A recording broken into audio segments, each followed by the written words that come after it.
Hello friends, 11th standard மாணவர்களுக்கான second mid term அக்கௌண்டன்சிக்கான original question paper Tamil medium video வந்து நம்ம இப்போ அப்டேட் பண்ணிடலாம். அடுத்து இங்கிலீஷ் மீடியமுக்கு உங்களுக்கு வீடியோ வந்து டிஸ்கிரிப்ஷனில் பிடிஎஃப் டவுன்லோட் பண்ணும்போது ரெண்டுமே சேர்த்து கொடுத்துறேன்.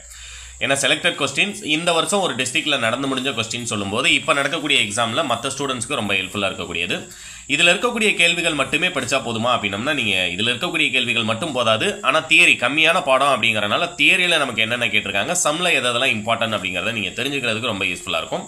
2 மார்க்கில் பார்த்தீங்கன்னா கொஸ்டின் நம்பர் 11ல் பகுதி விடுதலை என்றால் என்ன, மூலதன முதலின செலவு என்றால் என்ன, அது ரெண்டு தான் நமக்கு தியரி வந்து கேட்டிருக்காங்க. பேலன்ஸ் எல்லாமே பார்த்தீங்க அப்படின்னம்னா உங்களுக்கு இருப்பாய்வு தயாரிக்கும் முன் கண்டறியப்பட்டன, அவைகளை திருத்தவும் அப்படின்னு சொல்லி அந்த பிழை திருத்த இருப்பாய்வு பிழை திருத்தம் தான் கொடுத்துருக்காங்க.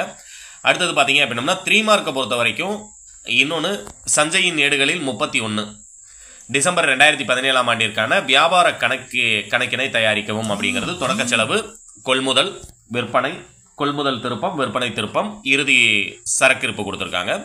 அடுத்தது 3 மார்க்கை பொறுத்த வரைக்கும் 3 தியரி கேட்டிருக்காங்க.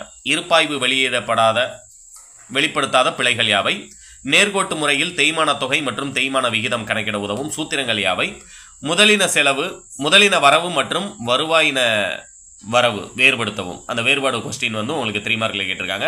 சம்மை பொறுத்த வரைக்கும் இது நீங்கள் பிடிஎஃப் டவுன்லோட் பண்ணிங்கன்னா தான் உங்களுக்கு யூஸ்ஃபுல்லாக இருக்கும். ஏன்னா சம் நான் வரிசையாக சொன்னேன் அப்படின்னம்னா அது எதுன்னு நீங்கள் தேடுறத விட அந்த நேரத்துக்கு பிடிஎஃப் டிஸ்கிரிப்ஷனில் நீங்கள் டவுன்லோட் பண்ணிடலாம். புரியுங்களா? 5 மார்க் கொஸ்டினை பொறுத்த வரைக்கும் உங்களுக்கு தியரியில் ஒன்று கேட்டிருக்காங்க. கீழ்கண்டனவற்றை முதலினம் அல்லது வருவாயினம் என வகைப்படுத்தவும் அப்படின்னு சொல்லி ஒரு கணக்கு கொடுத்துருக்காங்க.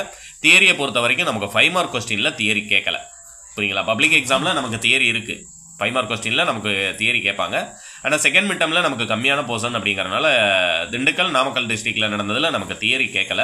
இதை டவுன்லோட் பண்ணி இதில் இருக்கக்கூடிய சம் ஓரளவுக்கு ப்ராக்டிஸ் பண்ணிக்கோங்க. ஏன்னா கம்மியான போர்ஷன் அப்படிங்கிறனால இதே கொஸ்டின் வர்றதுக்கும் உங்களுக்கு சான்சஸ் நிறையா இருக்குது. அப்படிங்கிறனால உங்களுக்கு இப்போ நடக்கக்கூடிய செகண்ட் மிட் டர்முக்கு இது 100% யூஸ்ஃபுல்லாக இருக்கக்கூடியது.